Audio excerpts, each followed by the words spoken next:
अच्छा, फर्ज किया ये ना, ये इसको हम कॉपी करते हैं, ठीक है, और इसको हम पावर पॉइंट में जाके कहीं तलाश करते हैं इसको, फाइल, न्यू, ठीक है। अब हम क्या करते हैं इसमें,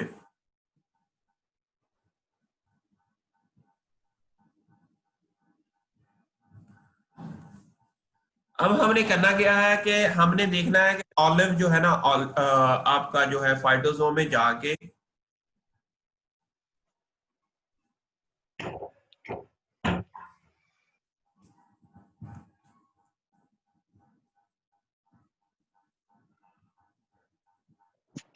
ठीक है,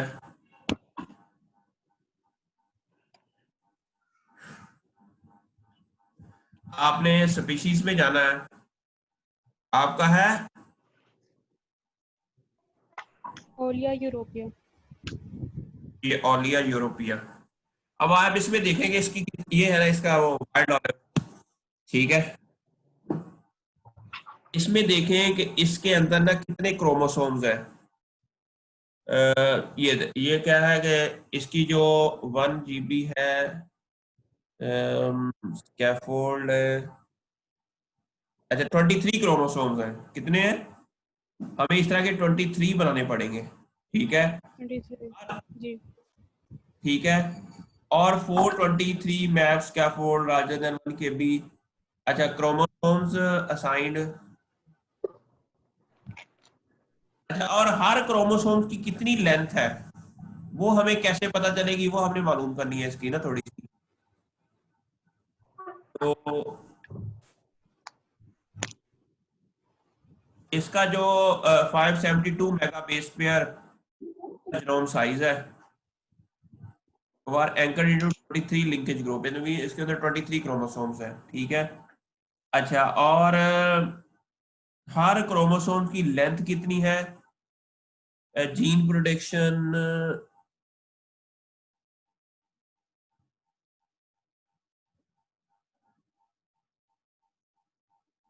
इसको हम यहाँ जाते हैं, फाइटो जिसका जो जीनोम है वहां लेके चलते हैं।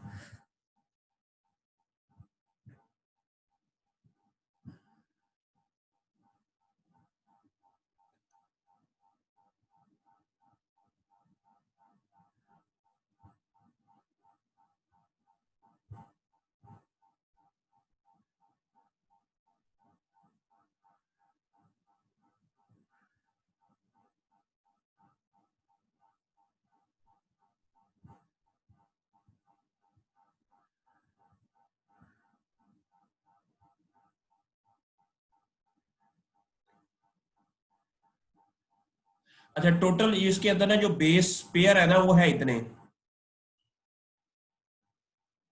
ठीक है।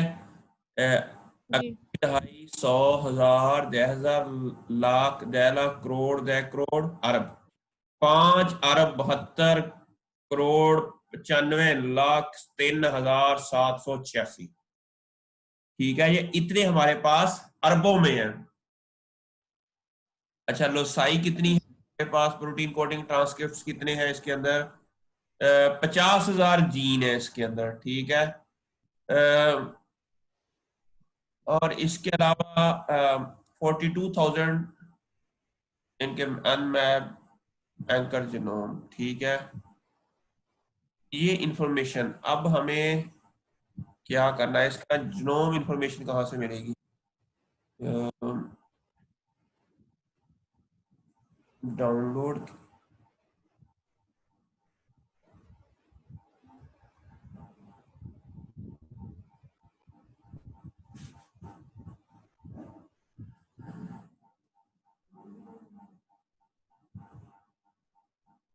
अच्छा इसका जो डाटा ना अगर आपने डाउनलोड करना है, you have to log in.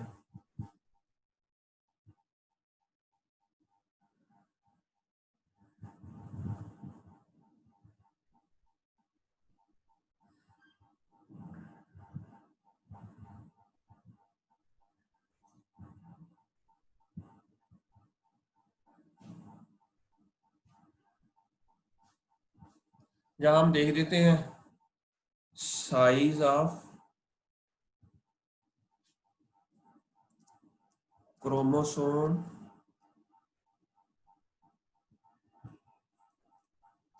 Of olive, ठीक है।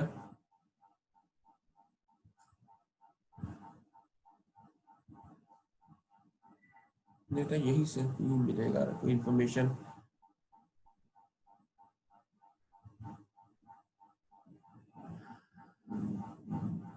कहाँ से मिलेगी? यहाँ से, ठीक है।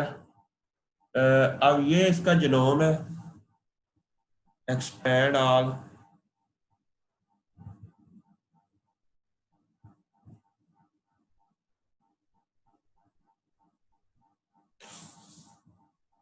ये देखें, अब ये बता रहा है कि हमारे पास हर क्रोमोसोम्स का अलग डाटा है। ये देखें ना, ये ओरिजिनल डाटा है 1 2 3 4 5 6 7 10 11 12 13, असेंबली की हुई है।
हमें सिर्फ ये इंफॉर्मेशन चाहिए कि हर क्रोमोसोम की लेंथ क्या है, बाकी इंफॉर्मेशन हमें नहीं चाहिए।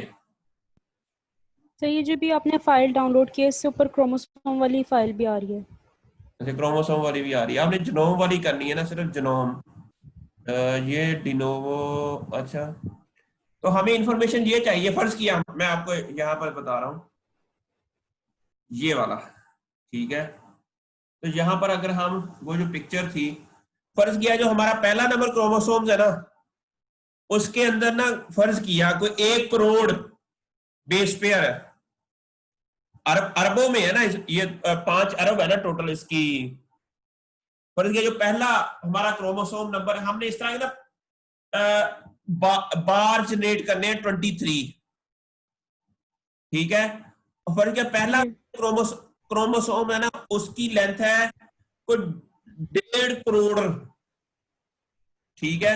अब हम कहेंगे जी कि एक, ये जो है ना, हम 1 करोड़ को 1 सेंटीमीटर या इसके मुताबिक कुछ सेंटीमीटर का कह देते हैं, हम स्केल कर लेते हैं, ठीक है। ठीक है। तो अगर हमारे पास 1.5 करोड़ है तो उसको 1.5 सेंटीमीटर कर देते हैं, ठीक है। फिर हम देखते हैं कि जो पहला नंबर हमारा क्रोमोसोम्स के ऊपर, जो पहला जीन है ना, वो किस नंबर के ऊपर है, ठीक है। वहां पर हम लिख देते हैं OEDOF1 बस। सही। कहां पर है उसके मुताबिक स्केलिंग करके ना, कि अगर वो 15 लाख के ऊपर है तो हम उसको 0.15 सेंटीमीटर पे हम यहाँ पर एक लकीर खींच देंगे इधर। मेरी बात की समझ आ रही है आपको?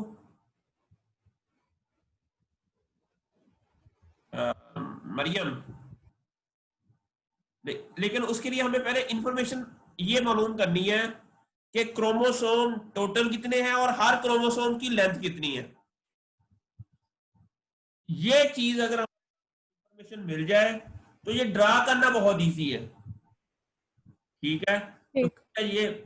ये तो हम जस्ट एक वो इसके अंदर वो जो बड़ा होता है ना डिजाइन में जाके, हम इसके अंदर वो क्या करते हैं, ये देखो, ये हम क्या कर सकते हैं कि ये जो हमारे पास लकीरें तो हम ऐसे लगा सकते हैं ना, ये देखो, यहां से लेकर यहां तक इसको मोटा कर लो,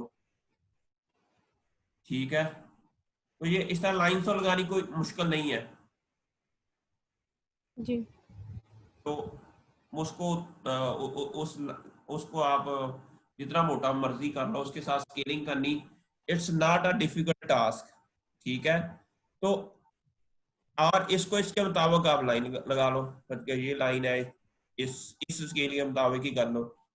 ठीक है, तो ऐसे ही ठीक। आप 23 लाइनें लगा लें, फिर उसके ऊपर हर के ऊपर वो लोकेशन ऐड कर दें। तो फिर ये जो लाइनें लगाई हुई हैं ये और ये, इसका मतलब है ये क्रोमोस जो जीन है ना, इस क्रोमोसोम का के ऊपर जो जीन है इनका ये डुप्लीकेट है, सिर्फ ये लाइन ठीक। लगा रही है। और डुप्लीकेशन कैसे पता चलेगी? सबसे पहले तो हमने क्या करना है कि फाइलोजेनेटिक ट्री बनाना है। जी। फाइलोजेनेटिक ट्री बनाने के बाद फिर हमें अंदाजा होगा कि ये वाला, इसके मुताबिक ये है कि ये जो एक ही क्लेड के अंदर आ रहे हैं ना, ये पॉसिबिलिटी है कि ये दोनों आपस में डुप्लीकेट हों। जी। ठीक है, तो फिर हमने उसके अंदर थोड़ी सी जिसका ना अलाइनमेंट करके तो म्यूटेशन चेक कर लेनी, कहां कहां म्यूटेशन है। अगर बहुत ज्यादा म्यूटेशन नहीं है तो हम कहेंगे कि ये आपस में ये डुप्लीकेट है। ठीक है, तो कुछ तो हैं सर, कुछ हैं जो प्रॉपरली पूरा मैच कर रहे हैं, मैंने बस चेक ठीक है, किया तो वो था। आपस में जो आपने देखना है कि आपस में मैचिंग कितनी हो रही है, तो वो उसके मुताबिक आपने उसको बता देना कि ये डुप्लीकेट है और ये प्रोबेबली डुप्लीकेट है। ठीक, ठीक। तो ये तो चीजें हो जाएंगी। ये इसके बारे में थोड़ा सा अच्छा, उस दिन ना हमने म्यूटेशन के बारे में पढ़ा था थोड़ा सा, कि म्यूटेशन जो है एक ये इस तरह की म्यूटेशन के बारे में नहीं हमने पढ़ा, ये मैं अभी बताता हूं। अच्छा, ये वाला दो तरह की म्यूटेशन होती है। एक होती है non synonymous substitution, it is a nucleotide mutation that alter the amino acid sequence. ठीक है, और जो इसके अलावा जो दूसरी होती है उसे कहते हैं synonymous, which do not alter the synonymous जो होती है उसके अंदर amino acid sequence change, change नहीं होता।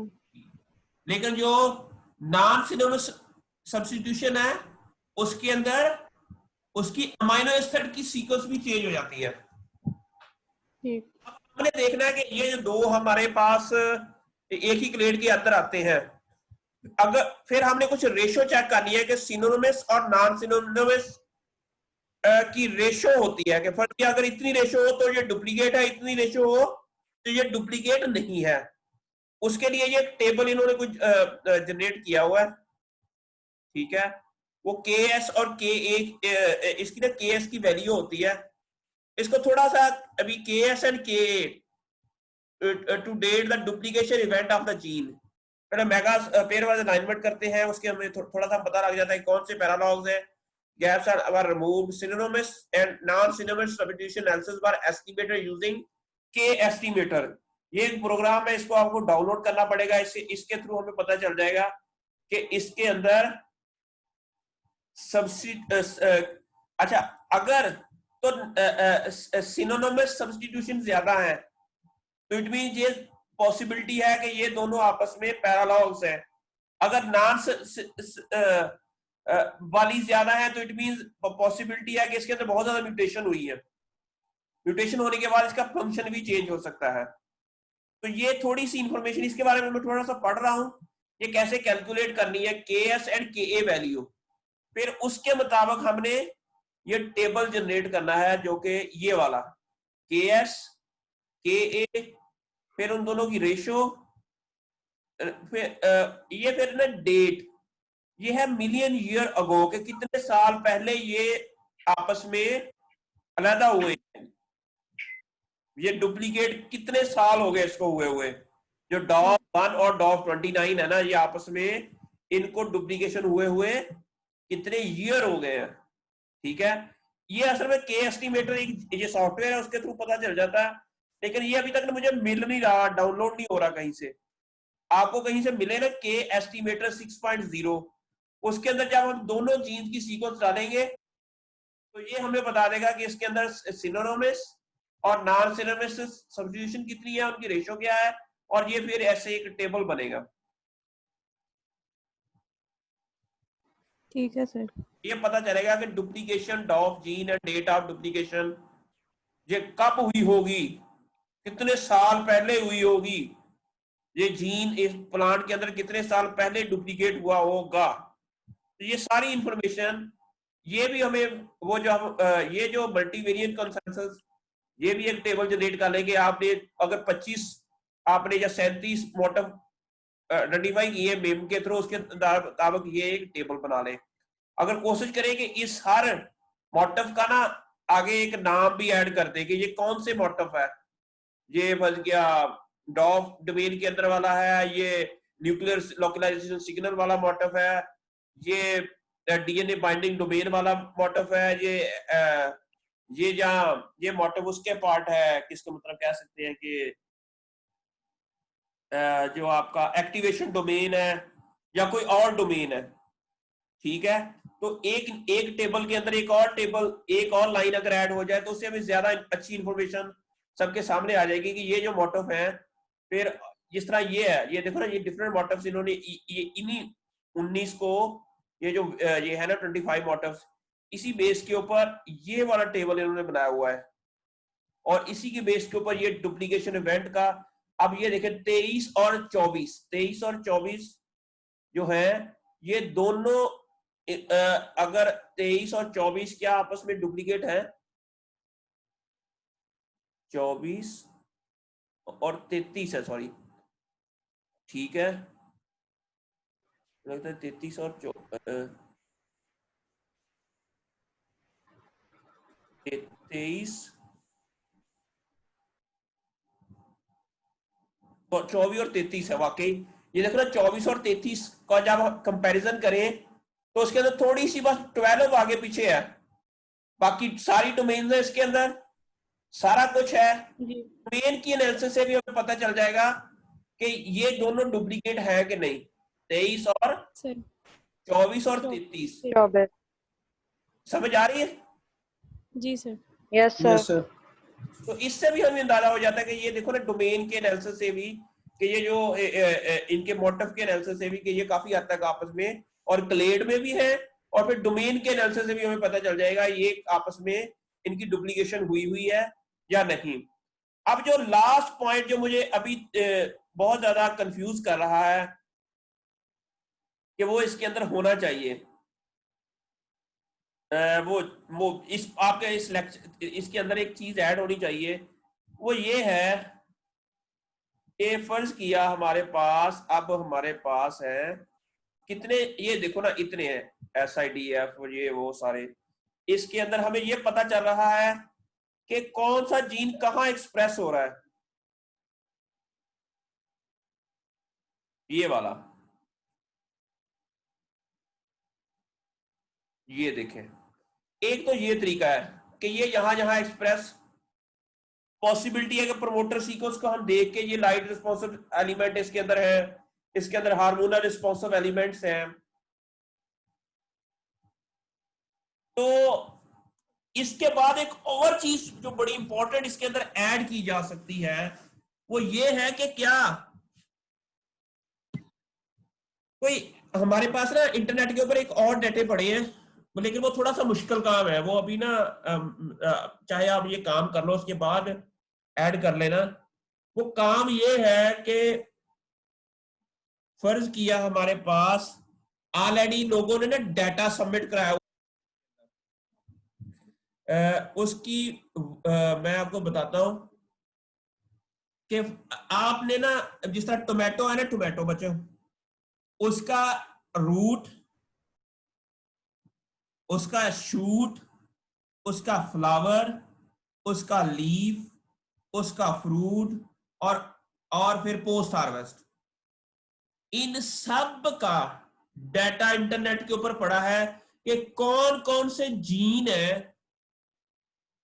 कौन कौन से ओवरऑल जीन है जो टोमेटो के अंदर एक्सप्रेस होते हैं, और एक्चुअल डाटा उसका।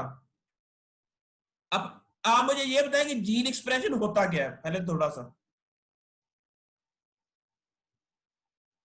You have any idea about that? Sir जो एक स्पेसिफिक ट्रेट या कोई फंक्शन जो एक स्पेसिफिक जीन परफॉर्म कर रहा है वो जीन एक्सप्रेशन है, कि मतलब उस जीन के प्रेजेंस से वो जो ट्रेट है वो एक्सप्रेस होगा, अदरवाइज नहीं होगा, ये सप्रेस होगा।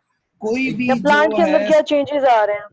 एग्जैक्टली अच्छा, लेकिन जीन एक्सप्रेशन का पहला लेवल क्या है, कैसे पता है ट्रांसक्रिप्शन और कि ये जीन ट्रांसलेशन। एक्सप्रेस हुआ है? Sir transcription and then translation, exactly after that protein formation. अच्छा, सबसे पहला जो इसका है ना मेथड वो है कि डीएनए से आरएनए का, आरएनए। आरएनए। ठीक है। अगर हम आरएनए, इट मीन अगर फर्ज के एक स्पेसिफिक कंडीशन के अंदर एक स्पेसिफिक आरएनए ही बनता है, मतलब रूट्स के अंदर सिर्फ वही आरएनए बनेंगे, मैसेंजर आरएनए जो रूट स्पेसिफिक जीन से रिलेटेड होंगे, शूट वाले तो ना बनेंगे, वहां पर और बनेंगे कुछ होंगे जो सबके अंदर कॉमन होंगे, लेकिन कुछ ऐसे मैसेंजर आरएनए होंगे जो कि सिर्फ उसी जगह एक्सप्रेस होंगे जहां उसकी जरूरत है।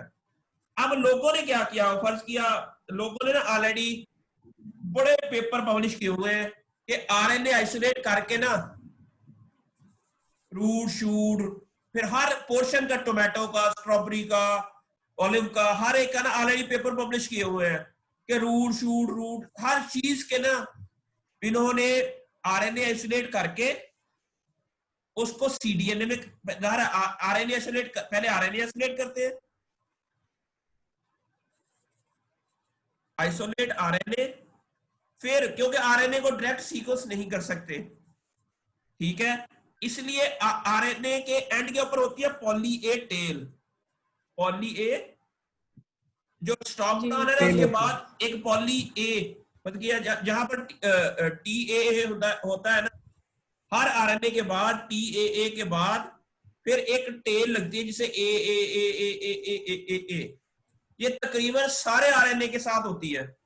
अब इस करके ना इसका प्राइमर क्या होगा, इसका कंप्लीमेंट्री क्या होगा, ए का T T T T T T T T T T, ठीक है, ये T T T T design करके इसको ना आरएनए से डीएनए में कन्वर्ट कर देते हैं, और जो भी उस टाइम आरएनए एक्सप्रेस हुए होते हैं ना, और उसके साथ डीएनए रिवर्स ट्रांसक्रिप्शन करके डीएनए आरएनए को डीएनए में कन्वर्ट कर देते हैं। फिर हमारे पास नेक्स्ट जनरेशन सीक्वेंसिंग मशीन है जो कि क्या करती है कि उन तमाम आरएनए से जो डीएनए बना है उसको सीक्वेंस कर देती है।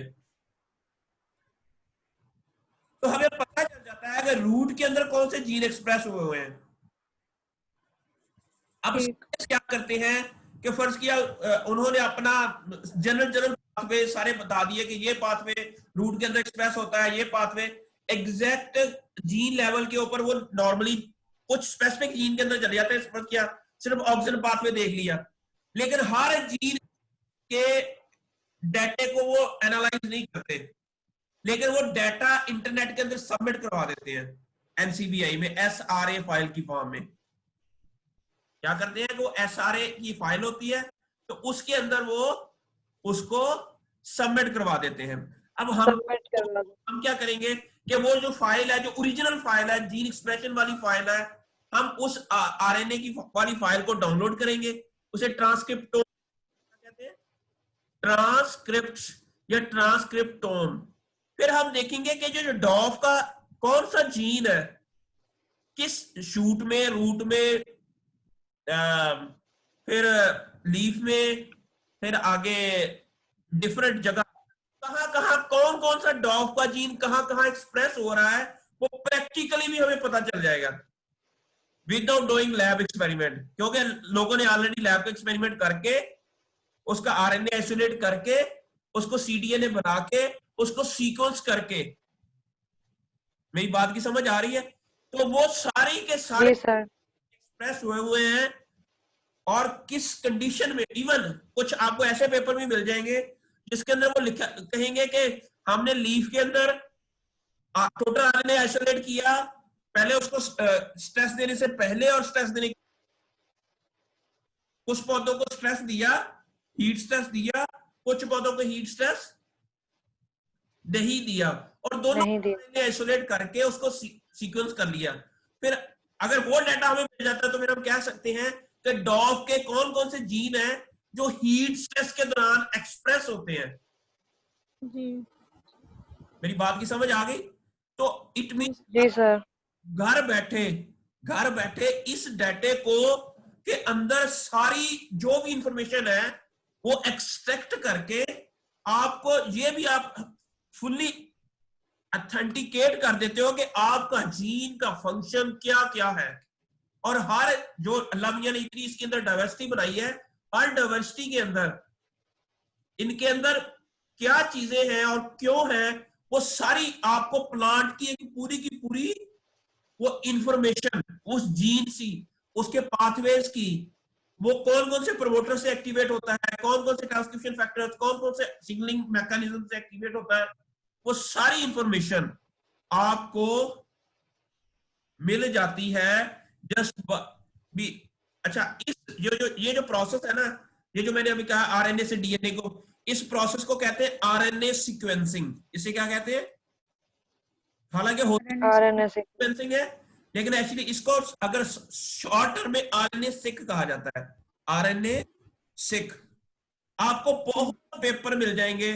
भी फर्स्ट क्या हम देखेंगे, टोमेटो आरएनए सिक अंडर ड्राउट स्ट्रेस, या किसी भी स्ट्रेस के अंदर, ठीक है। तो हम क्या करेंगे, फर्ज किया हमें कोई ना कोई, ये देखो ट्रांसक्रिप्टोम सीक्वेंसिंग, ये क्या लिखा हुआ पेपर का टाइटल क्या है? फिजियोलॉजिकल, ये एक पेपर मिल गया हमें, physiological analysis and transcriptome sequencing reveal the effect of combined cold and drought on tomato leaf. इसके अंदर इसने क्या किया हुआ है कि ड्राउट का स्ट्रेस भी दिया हुआ है, कोल्ड का स्ट्रेस भी दिया हुआ है, और उसके अंदर से उन्होंने फिजियोलॉजी चेक की। सर। मेरी बात के साथ अब इसके अंदर से हमें, अब ये पेपर उन्होंने पब्लिश कर लिया, आप इस पेपर को पढ़ लोगे तो, लेकिन इसके अंदर जो हमारा डॉफ वाला जो चीज है ना, वो नहीं इन्होंने अभी एनालाइज की होगी। ये देखो ना, ये सारे इन्होंने बताए हुए कौन से जीन ड्राउट से और कोल्ड से एक्सप्रेस होते हैं, वो सारी इंफॉर्मेशन इन्होंने दी हुई है।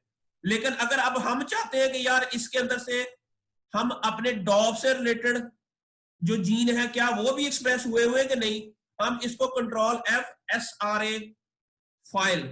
अच्छा, अब ये जो सीक्वेंस रीड आर्काइव्स, ये एक इन्होंने बता दिया कि अगर आप यहां क्लिक करोगे ना NCBI में, तो ये हमें बता देगा कि आप इसका डाटा डाउनलोड कर सकते हो, और उसके अंदर से आप डॉफ के जीन जो है अंडर कोल्ड स्ट्रेस और अंडर नॉर्मल कंडीशन क्या एक्सप्रेस हुए हैं या नहीं, इंडिविजुअली आप इसके अंदर से मालूम कर सकते हैं। ये low temperature and drought low temperature control भी, ये पूरी की पूरी वो जो है ना, वो फाइल वो डाउनलोड करके पूरी की पूरी ट्रांसक्रिप्टोम की फाइल, और उसको, लेकिन ये जो है ना, क्योंकि ये बहुत बड़ा डाटा होता है, क्योंकि एट द सेम टाइम, बल्कि इसी का ये देखो ये कितना डाटा है इसका, 7.95 GB, मीन्स और 20